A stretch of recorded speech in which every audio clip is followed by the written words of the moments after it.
Good morning, everyone, and welcome to another live here with me, Ed Cooper, Action Coach Hinckley. I hope you're well. Wow, what blustery, windy weather there is out there this morning. The kids nearly got blown away on the way to school. It was really, really, really windy. I hope you are well and safe, keeping warm inside and in your office and working hard to build the business and strengthen your muscles ready for next year, ready for 2022. And this is what this live is all about. It's all about 2022. We're getting a little bit Christmassy theme with it. Oh, I've got holly on there, so it's got to be Christmas. And what we're doing is we're looking into 2022. There's just never been a better time. Right now is a superb time just to stop, take stock, think about what's happened in the last year, and think about what needs to happen moving forward. Doesn't matter when your year end is, whether it's in April or October. Now's a really great time to set your mind and set the team up ready for a fantastic 2022. So behind you here, we've got the model. I'm just going to take this banner off so you can see it. There you go. So here is our 6 steps model. I'm going to take you through part of this today, and then I'm going to take you through the rest of it next week. All you need with you is a notepad and a pen, because I just want you to take some notes. Now, the bits that I'm going to share with you today and next week are just a small fraction of what is possible out of this model. I have half an hour with you every single week. Okay, so I need to sort of push through this piece. If you want more information about this, get on one of my seminars, come along and really assess your business to understand what's going well and what needs to be worked on. Take the words from the famous Jim Rohn: work harder on yourself than you do on your business. And this stuff is about working on yourself and your business. So let's get cracking. So here you can see our 6 steps. The first step within this is our mastery level.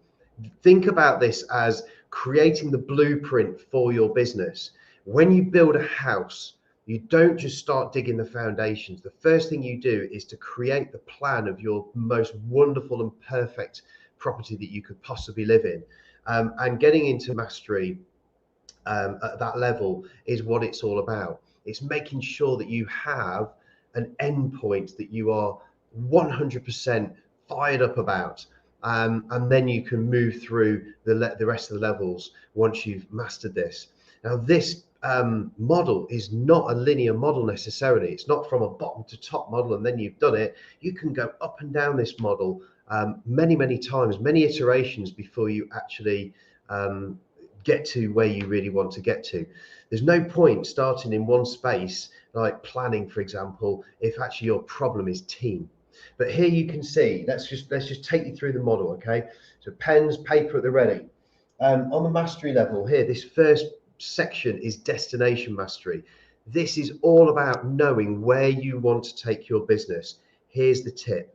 Number 1 in destination, figure out what you want out of your life, your lifestyle, your house, the car, the holiday that you might want to have, the time that you want to have with the kids, the hobbies that you want to pick up. Think about architecting and creating that vision for yourself. And then, only then, build your vision for your business. How much does your business need to turn over and be profitable in to ensure that you have the life that you truly want to have? And really push yourself and make it. Look, if you feel uncomfortable, it's probably a good thing, because you're then not going to get be in the comfort zone and just get a bit of apathy about it. Get excited about it, create some energy around it. If it feels a little bit scary, that's probably a good thing. So in destination mastery, figure out what you want out of life and then create a 10-year, 5-year, 3-year vision for your business. Think about the numbers that you need to deliver in that time, the customers that you need to have working with you and how much they're spending with you and so on. So you need to get in some real nitty gritty on that. I spend a whole day with my clients on this subject alone, just creating the 5-year vision and plan for their business. So you can get really in depth into this. But there's the first thing. Grab a piece of paper and just brainstorm everything that you want. So that's destination mastery on here. Next one on here is time mastery. How many of you are flitting from project to project, meeting to meeting, and just feeling like you're chasing your tail constantly? There are better ways of managing your time. This is, some people call it time management. We call it time mastery, but it's not really any of those things. It's self mastery. It's looking at yourself and figuring out what you can do better. So one of the things, the tip here is to create a default diary for yourself. Okay, get a diary, figure out where you need to do the most important things in the week and within the day, where your most powerful energy is spent in that day. Okay, so if you're a morning person, you probably want to do the most important thing in the morning. If you're an evening person, you probably do want to do that in the evening. So think about where you're setting your diary up and have a default diary. Have things in your diary that are repeatable and happen every single day, every single time. That way you will be in much more control of your time. I guarantee it. So that's the tip out of time mastery. We've got so many more things that come out of destination and time mastery. I'm literally giving you one thing in each box here. Next one is delivery mastery. So delivery mastery is all about your customer service and delivering excellence to your customers, no matter who they are. It could be about the quality, it could be about the supply, it could be about the service, it could be about how easy it is to buy from you as a vendor, as a supplier. So the tip here I really want you to think about is your service mastery. Look, customer service right now is on everyone's mind. It is so simple to get it wrong.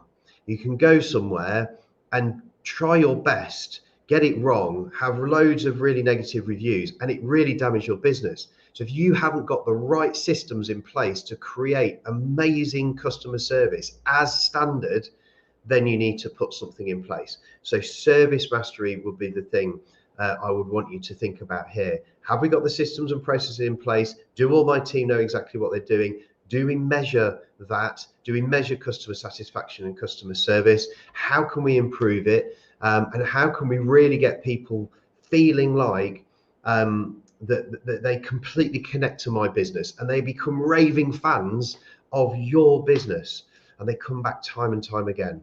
So that's the one tip. We've got loads more in the delivery, but I'm just going to give you that one tip. Next one, financial mastery. Most of the business owners that I speak to, they are super excited about the stuff that they do, their art, and whether that is a shop and selling things or a service that they provide, they are super fired up about that. And then when I ask them about their numbers, they're like, well, I don't really do my numbers very well. I don't really understand them. And that's okay. It's okay to acknowledge that and understand where you are. It's just not okay to stay there. We've got to shift and we've got to understand our numbers. The more you understand your numbers, the better your business will run. I 100% guarantee this. So the number one thing here to have a think about is create a cash flow forecast. Just create a cash flow forecast. How do I do that? You say, well, grab an Excel spreadsheet and have two tabs, one with cash in and one with cash out. And that's it. You have it every single month, cash in, cash out. And with your cash in, cash out, you can predict how much cash is coming out of your business based on your regular spend. How much do you spend on electricity? How much do you spend on travel? How much do you spend on wages? You should know these numbers. And if you don't, ask your accountant, go back to your previous profit and loss and have a little look. And then look at your cash in. So which customers buy from me regularly? How much do I generally turn over? Again, have a look at your history and then project forward. Your cash flow forecast is exactly that. It is a forecast. Okay, so we want to predict where we're going to be, but then we need to, once we've delivered that month, look back and make sure that we have actually hit the numbers that we expected to hit.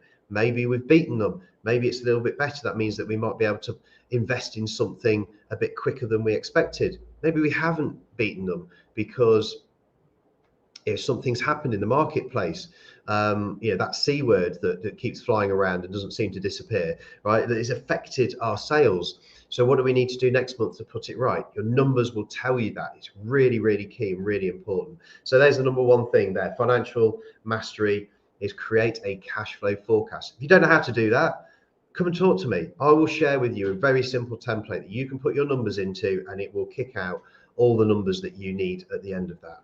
Just private message me and I will help you with that. So that's it. That's mastery level. Okay.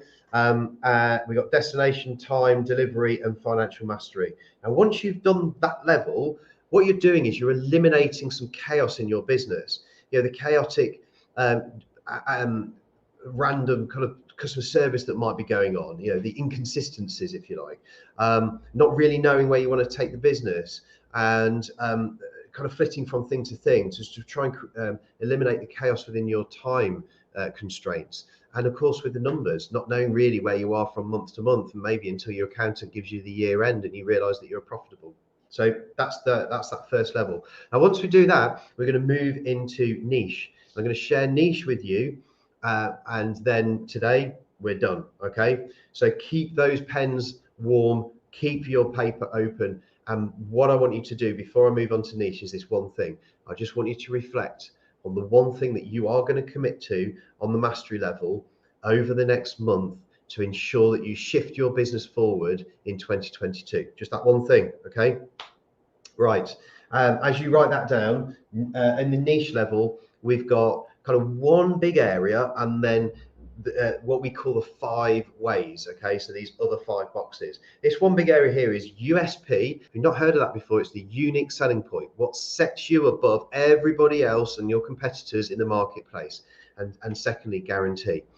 So the number one thing here that I would get you to think about in your USP is understand your competitors.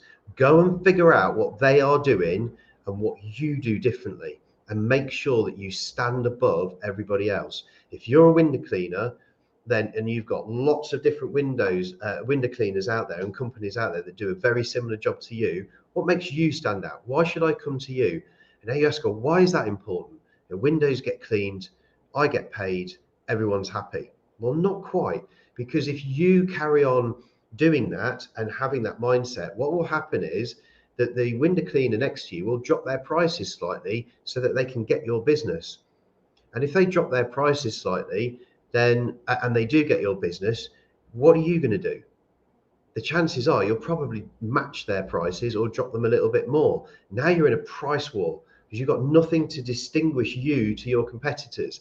However, if you push yourself and grab your USP, and the value that you add as a window cleaner, no matter what that might be, then you can actually increase your prices against your competitor and still win.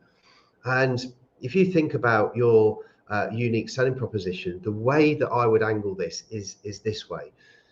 Figure out what the pain points of your customers are and then solve those. And if you don't know what they are, go and do some market research to figure out what they are. So that would be it. USP, figure out what makes you stand out above everybody else. If you don't know, go and do a bit of market research and find out, and then create your USP from there. Right, next one. So the next part are the 5 ways. Okay, so if you don't know what they are, I'm going to do another live on that at a later date.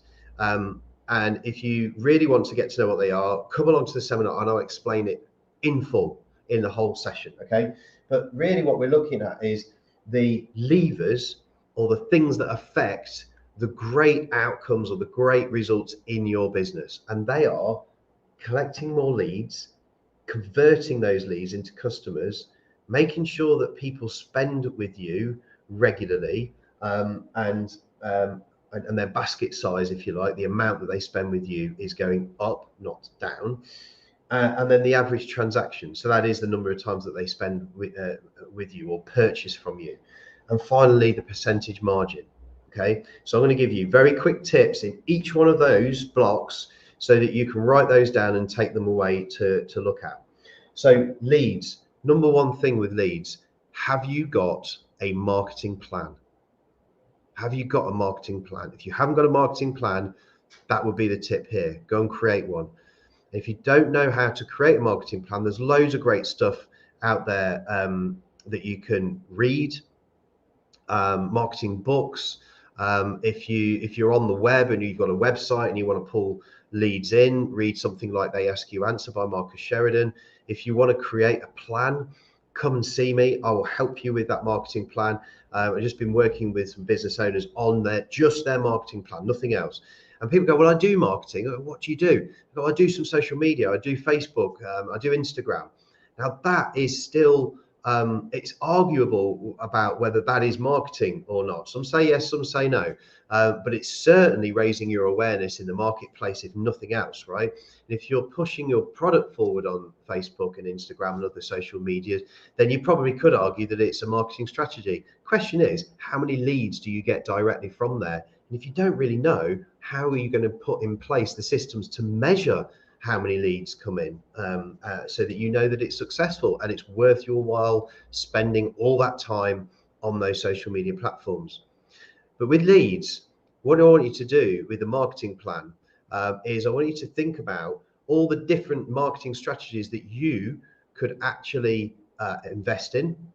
Marketing is an investment, and then put a plan next to it in terms of numbers, ideas, actions that you're going to do week by week, month by month on those strategies, and figure out what you believe the outcome of doing that might be. So for example, you might say, I'm going to go to a network event, and at that network event, I'm going to spend the next 6 months building great relationships, and I expect to find 10 more leads as a result of that. That would be a great investment in your marketing time to be able to attract people to you.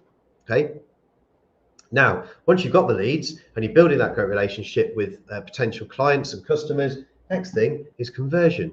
You've got to convert those leads into customers. Wouldn't it be great if everybody that we spoke to who was interested in working with us converted? It doesn't really happen.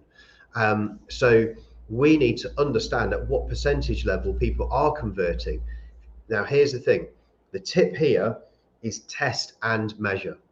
Right, I would want and encourage you all to get a little spreadsheet, or if you've got a CRM, even better, a client relationship management system, excuse me, then that would be even better. What you want to do is list all the people that are interested in working with you, they're your leads, and then note whether they've converted to you or not, and what they've converted, what they've purchased from you, or how much they've purchased from you. That would be a really, really cool start. That will give you your conversion rate, right? So if you knew your conversion rate as a percentage and you would say to me, Ed, done all my numbers, I've got a 30% conversion, I'd be like mega excited because we've got loads of improvements that we can do in there. If you're at 90% conversion, then there's less that we can do in that area, but we can still improve it. We can still strive to raise it by 1 or 2%. So test and measure and list all those leads that have come in and whether they've converted or not. Okay, so that's my tip there. Here is the average spend. So with the average spend, the tip here is it's measure again. Okay, so if you've got your spreadsheet, you can just add another column and measure in how much did that person purchase from me or that person purchase from me. If you've got an online business, like a Shopify business or something like that, those numbers should come really, really easily to you. If you don't know what they are and you want to look back, and I did this recently with a client of mine, you want to look back, we go, okay, so how many clients have you got on your database right now that you're working with, and how much money did you turn over last year? And then you just take the numbers and you divide one by the other, and that will give you the average spend per client or per customer. So turnover divided by the number of customers, that will give you the number that you're looking for. And if it's, let's say spuriously, it's £252, Ed, that's my average spend. One of the responses that I get from clients are, yeah, but I haven't got really an average spend. Some people spend 50 quid with me, some people spend £5,000 with me. You go, okay, that's fine. There is an average there. It's 2,525. That's the average. If you've got two customers and one buys 5,000, one buys £50, then that's your average. Okay, so just work your average out. Why would you do that? Well, you do that because we can affect the average. We can do things to get people to buy more, spend more, maybe increase your prices and so on to increase the average spend per customer. It's a really good KPI to be looking at. And you would know that if your spend per customer went up by 5%, but the number of customers stayed exactly the same, then your profit's going to go up by the same amount, or your turnover is going to go up by the same amount. So make sure that you measure your leads, measure your average spend per customer. Right, average transactions, kind of the same thing, really. You need to understand how many times people are buying from you in a particular period. Now, you can do this over a day, a week, a month, a year. It's entirely up to you, and it probably depends on what type of business you have. Like if you're a mortgage broker, then you might measure it over a year, for example. If you sell cars, it might be a little bit longer, or it might be over the same period, a year or so. If you're a sweet shop owner, then you might be doing it over a month. Like how many times do mums and dads come in and buy sweets for their kids on a monthly basis? So you can measure all of those things as they go through. And there's some really good systems out there that you can use as well to understand those sales. We have a Chinese on a Saturday night. And when we ring up, they've got a system that knows it's me ringing. They will say, when they pick up the phone, "Hello, Mr. Cooper." And how do they know that? It's because they've got number recognition. They also, because of that and the system that they've got, know my address for delivery. They know my regular orders. They know how many times I've ordered and what my average spend is, just on that one system. That's a great thing to do. What they don't do particularly well is try and sell a little bit more. And they don't sort of say, "Hey, we've got this thing that you might like to eat, given what you buy from us. Would you like some?" Now, they could do that and increase the average spend with me, because occasionally I'd say yes. And sometimes I'd say no, but they would increase that. Average transactions. So the tip here is keep in contact with your customers regularly. What do I mean by regularly? 4 times a year minimum, okay? And there's loads of ways that you can keep in touch with your clients, leads, prospects, and previous customers as well. Birthdays, Christmas, Easter, and pick another one, right? So I've already done 3 for you. Go and pick another one. Just keep in touch. How are you doing? Saw this and thought of you.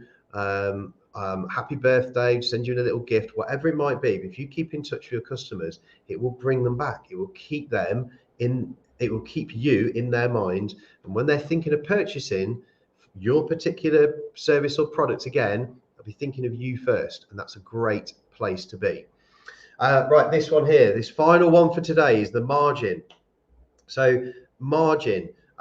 With margin, it's again looking at the measure. It's the measurement of it. Okay. But the tip I'm going to give you here is I want you to think about and identify in your business the most profitable activity in your business. Okay, the most profitable activity in your business. Lots of people that I talk to either haven't identified that or think it might be one thing when it's actually another. If you know the most profitable activity in your business, guess what? You can push that more through your marketing so that you can attract more people to buy from you. Now, some of the most profitable activity is interdependent on other things being purchased. So what do I mean by that? In terms of margin, one of the most profitable things that you will buy from the O2 shop or the EE shop when you buy your phone are earphones, adapters, and anything that you sort of plug into your phone. They have a huge markup and a big margin. They cost pence to make, and they sell them for 15, 20 quid. The phone itself doesn't have a big margin, but they absolutely need to sell the phone before they sell you the headphones and all of the links onto it. So you could look at your most profitable activity and say, well, how do I get people to spend more with me? If I look at my margins, my most profitable thing is a headphone set, then I can increase my average spend by offering that to the customer as they purchase their phone contract with me. So that's a good example of looking at that. If you're a landscape gardener, one of your most profitable activities may be doing patios. It may not be laying grass because it might be because it takes a long time. There's no margin in it, but the patio bit is the most important thing. So you might position your marketing to be the patio specialist rather than the grass specialist. Now, I don't know whether that is true or not, by the way, with the margin, but it's just an example. So what is your example of that you can focus on your margin? So they are the two levels that we've gone through today. We've gone through 10 things. I've given you 10 different tips across those two levels. Your job now is to filter those, figure out what it means for your business, and pick the most important things, 2 or 3, that you need to work on ready to make massive results in 2022. Next session, we are going to go through leverage, team, synergy, and results. Okay. And I'm going to take you through that in the half an hour live next Wednesday here at 9:30. Think of it as my Christmas gift to you. Enjoy it, take it. And if you need any more information from me, personally message me or get in contact and get onto one of my events. And we'll go into this in so much more detail. I'm actually running a live event today, 12 till 3 in my offices, running through this in much more detail with the business owners that are coming. And every single one of them gets super excited about the things that they can do. And also super excited about the things they are doing already they didn't really know were really great things to do. And when you know that, that's really important because you can keep doing it and it keeps pushing you to achieve and keep consistency on those things. That's it from me. Have a wonderful rest of the day. Don't get blown away, but do take action. And I will see you next Wednesday. Bye-bye.